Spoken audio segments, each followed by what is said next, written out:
Welcome to this year's penultimate episode of From the Cinema.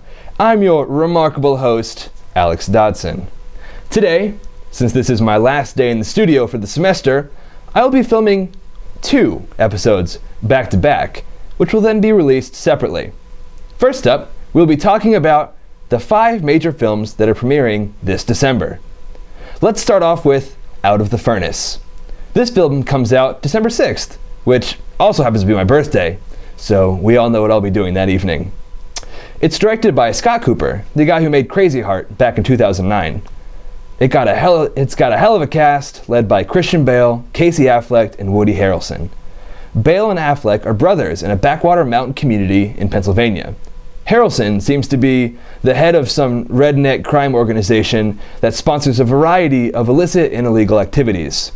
Now, this is where the 2 stories intersect. When Affleck's character returns a veteran from the war in Iraq, he starts bare-knuckle boxing in Harrelson's fight club. Affleck does something to piss off Harrelson and disappears without a trace.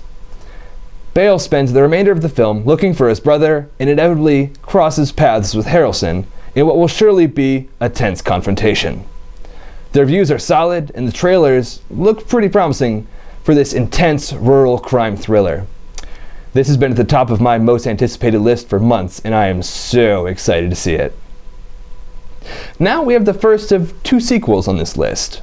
First is The Hobbit, Desolation of Smaug, the follow-up to last year's The Hobbit: An Unexpected Journey, which comes out December 13th.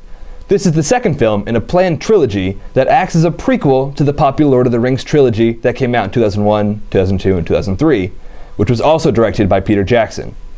If you have no knowledge of either series as a whole, I'm not even going to try and explain it to you. Just know that in this film there are hobbits, dwarves, wizards, orcs, a giant battle, and a dragon. I'm looking forward to this second installment for a few reasons. I was pretty disappointed with the first Hobbit, but I firmly believe that the sequel will build upon the abundant exposition and 2 prologues that basically bogged down Hobbit number 1. I believe that the narrative will be a lot more streamlined along the continued spectacular world-building abilities of Peter Jackson. Word of warning, don't go see this film in the higher frame rate with 3D. It ruined the experience for me with the first film. Next up is American Hustle, which comes out on December 18th.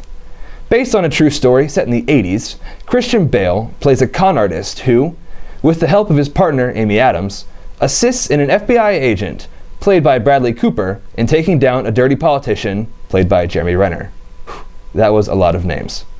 But most importantly, Jennifer Lawrence is in it, and that's all that anybody's really going to care about.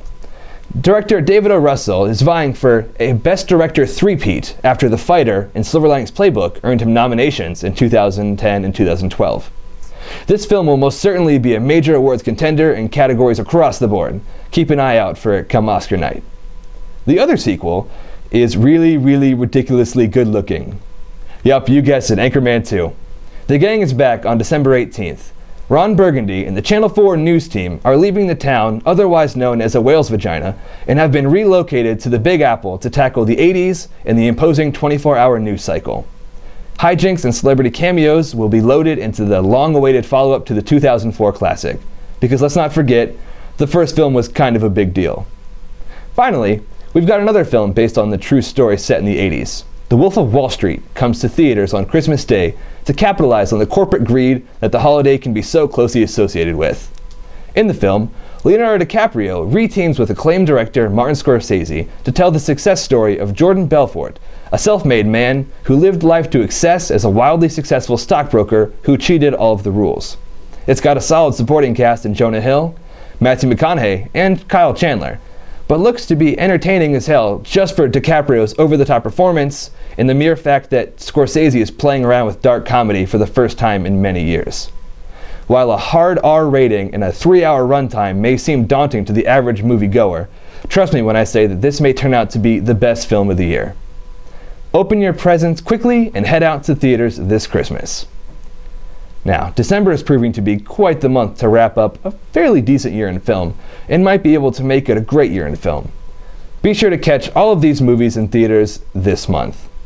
Now it's time for you to wait with bated breath for my top 10 movies of 2013 episode, which is coming soon.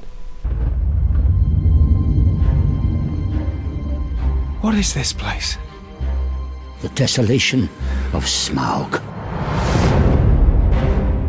Destroy the dragon. Take back your homeland.